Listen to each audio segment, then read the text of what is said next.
Hello and welcome to Archaeology 101. In today's topic, we will look at a group of sites from early Neolithic Central Europe. These sites seem to suggest a sudden spike in mass violence amongst the first European farmers.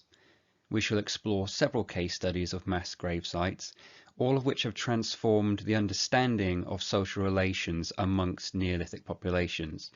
And we shall reflect on what might have been the purpose behind conflict which before in prehistory had seemed so rare. I'll start by giving a preface to prehistoric violence. Interpersonal violence is not a revelation to archaeologists, and we've known that human populations have likely been knocking the hell out of each other for a long time, probably since the Australopithecines, if not before. The scale of conflict is what really changes. In the earlier prehistoric record, violence is quite vague and rather fleeting. We have examples of individuals who do show evidence of having trauma on their bodies, but whether that's been caused by another human, an animal, or perhaps some sort of accident such as a fall, it can be difficult to tell. In the example of individual 17 from Cima de los Huesos, it seems rather likely that that individual had been murdered, but it's possible that there were very few individuals involved with such violence. There is evidence of mass violence having its origins maybe from the late Paleolithic, early Mesolithic period, which is around 10,500 years ago. An example from Lake Turkana in Kenya, the Nataruk site. Here we have evidence of 27 individuals of all ages who were massacred in a single event. This clearly shows that earlier prehistoric societies were more than capable of committing wanton violence on a large scale, but these were likely uncommon, and there are very few early prehistoric sites of a similar scale. When the agrarian societies of the early Neolithic peoples begin to appear, however, there does seem to be more of a culture for mass violence, and this behaviour seems to particularly proliferate within Central Europe. In the case studies we'll talk about today, however, we'll be exploring only Germany and Austria. I'll also preface what the early Neolithic period in Central Europe was like.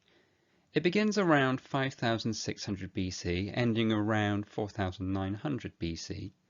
The economy was mostly based off of herding sheep and goats, and the first cereal crops were grown and harvested.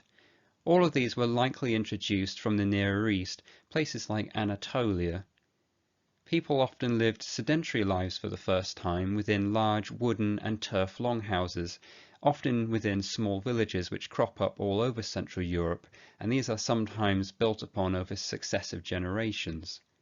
The first evidence of pottery in Central Europe is also produced at this time, and this is where the period gets its namesake from, linear band ceramic, so called because of the incised linear lines that's found on pottery that's recovered from this period. The societies often buried their dead within single graves, although some group burials have been known, and these graves are often within small cemeteries, and the deceased are often found buried with possessions such as jewellery or other ornamentation. On the face of it, this seems a rather peaceful life. However, the burial record reveals a much darker truth to these earlier agrarian societies. To help you understand with the geographic area that we're dealing with, cast your eye over the image on the screen which shows a collection of the sites that we'll be talking about today. This is from Meyer et al.'s 2015 paper, and it's a comprehensive paper discussing quite a few of the sites that I'm talking about today, and I strongly recommend that you go read it because it's really good. I'll only be talking about a few of the sites that are detailed on this image, and I'm sorry I'm going to butcher these German and Austrian names, but the first one is A. Schöneck-Kilianstädten, B. Talheim, C. Aspern-Schletz, which is actually in Austria, it's the only Austrian site that we'll be dealing with, and G. Wiedestedt. I'll begin our case studies with the most well-known example, and that's Talheim. Talheim was discovered entirely by accident in 1983 during road construction works, where they encountered a single rectangular pit around 2 meters deep. Within this pit were 34 bodies, all of which had been deliberately deposited in a single event around 4900 BC, which is roughly the end of the linear band ceramic. And if you look at the image in the bottom right-hand corner, you can see this complex mass of bodies as they were packed into this pit, and they're separated out there amongst their demographics of A being men, B being women, and C being children and juveniles. The demographics of all of these people have really intrigued archaeologists. 47% of these individuals were below the age of 20, 53% of them were adults, 9 of who were men, 7 are women, and 2 have gone as of yet unidentified. Of the sub-adults, 7 of them were aged between 2 and 6 years old, 6 of them were aged between 7 and 14 years old, and 3 of them were aged between 15 and 19 years old. And archaeologists have made quite a thing about this, that there are not very many older teenagers. Most of them tend to be either adult men, older women, or very young children. Of the trauma from all of these individuals, 60% of them contain evidence of a violent death. The rest of the 40% most likely did die a violent death. They just didn't suffer any injuries to their hard tissues. They must have only retained injuries to their soft tissues, and those don't leave any trace in the archaeological record. 20 out of 34 of the individuals have trauma to the skull, and 10 of these have multiple head traumas, so most people died to a blow to the head. And the weapons that were employed were likely flat axes and adzes, which is just a type of axe, but the blade is turned the other way. At least 2 cases have been shown to have been caused by arrows, although there has been numerous other as of yet unidentified cases of blunt force trauma. Maybe something like a wooden club was employed. Most of the trauma was to the head, and very little trauma was identified to the postcranial skeleton, meaning from the neck and below. Everything else was just purely to the head. So this really does show an entire village which was completely destroyed. But this Talheim case study sort of marks the beginning of a period of discovery after discovery of early Neolithic massacre sites. In 1983, another massacre site was discovered by archaeologists. This site was in Austria, and it's called Schlettz. It's a settlement site which has an enclosure ditch around it, and if this enclosure ditch was for defense, it unfortunately failed. Within the ditch were recovered 67 bodies, all of them who had probably been thrown in, as evidenced by their strange positioning. The ditch was not likely to have been covered, as there's no evidence of artificial sedimentation, only natural sedimentation, and many of the human bones have evidence of gnawing from scavenging animals. The settlement is dated to around 5210 to 4950 BC. So again, a very similar end of the linear band ceramic date that was seen in Talheim.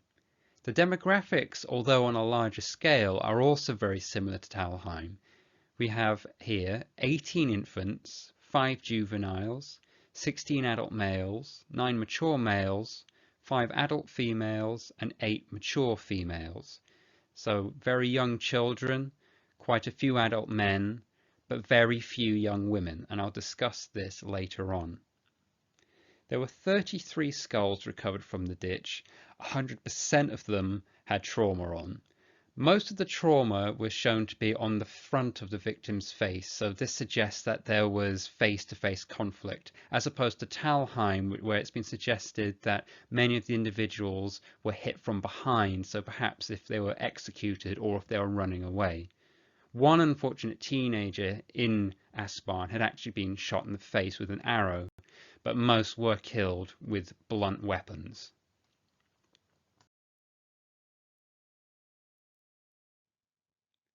Shifting back to Germany, let's move on to the case study of Schöneck-Kilianstädten. This site was discovered in 2006, and it's a long V-shaped pit which contained 26 individuals. It dates to around 5207 to 4849 BC. So again, it's one of those sites which appears at the very end of the linear band ceramic period. There was unfortunately some very challenging conditions during excavation and some very poor preservation of the skeletal material anyway, and so that meant that the pelvis bones, for example, were mostly very damaged or destroyed, and this has some knock-on effect to estimating sex of the older individuals.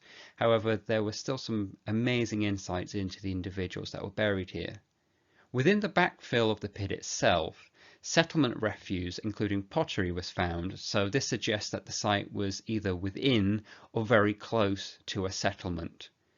The individuals comprised 13 adults and 13 sub-adults, so there were 12 children, 10 of which who were under the ages of 6 years old, and one older teenager. The youngest individual was around 6 months or perhaps even younger, but most of the children were aged between 3 to 7 years old.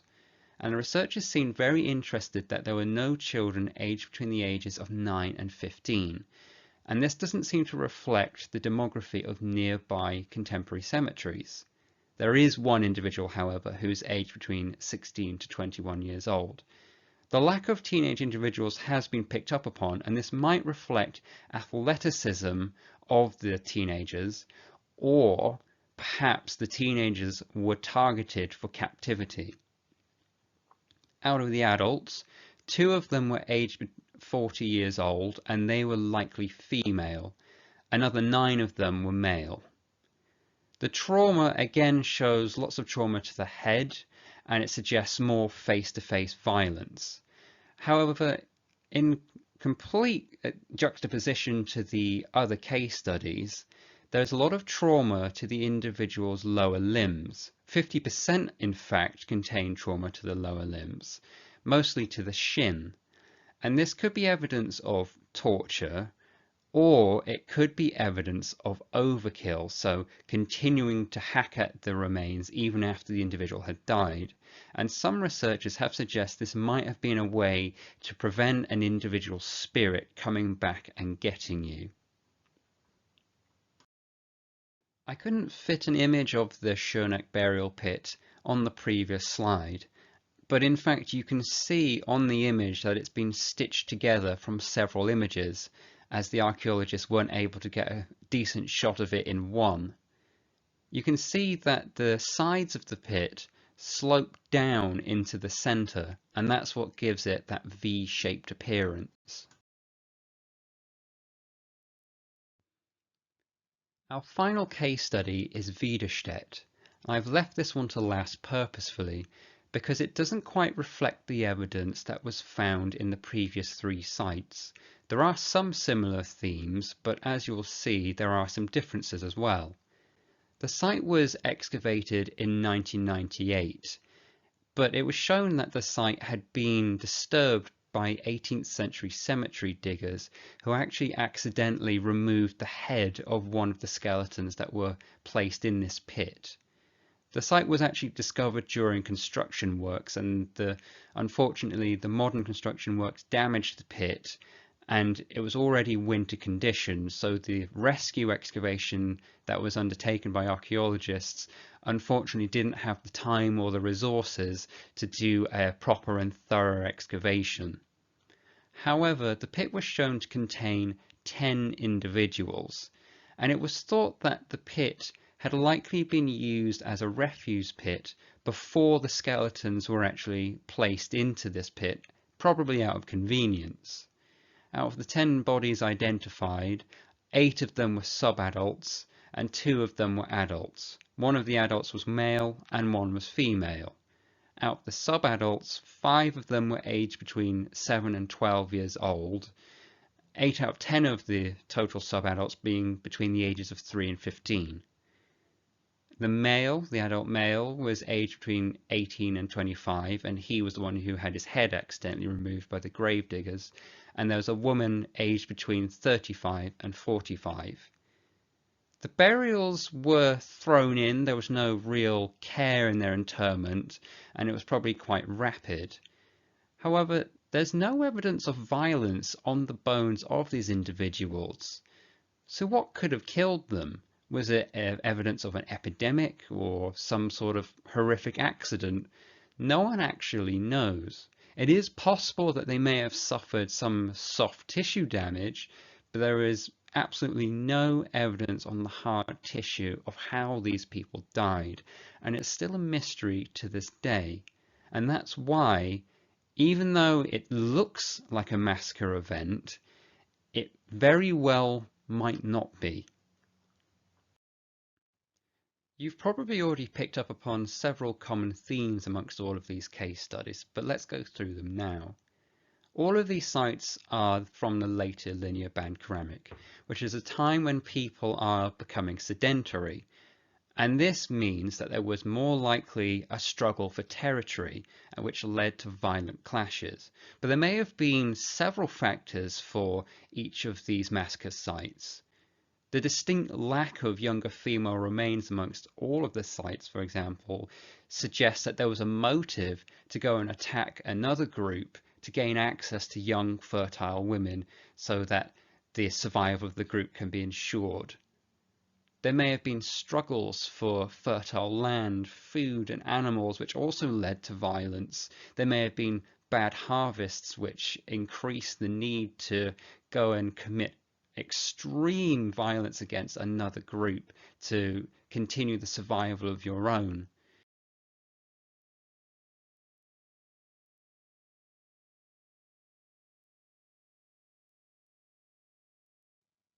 Let's go over some of the main points then to conclude. The linear band ceramic period certainly doesn't look as idyllic as it may once have done. These sedentary farmers have come into conflict with each other, likely due to bordering one another. So this is most likely neighbors killing neighbors. Why they do this, we can't always say. There are certain outcomes which we can suggest, such as the dearth of young women, which may indicate that there was a requirement to have fertile women, probably to ensure the success of your tribe. There may have been other factors, such as the failure of crops or indeed disputes over land or animals, which may also have caused people to come into conflict with one another. This probably wasn't a common occurrence, however. We have a few case studies for a 700-year period, mostly within the end of that period, and this suggests limited but definite bouts of extreme violence. But most of the population throughout this period did not meet such a violent end, so it was unlikely to be common, but is clearly more common than in the earlier prehistoric periods.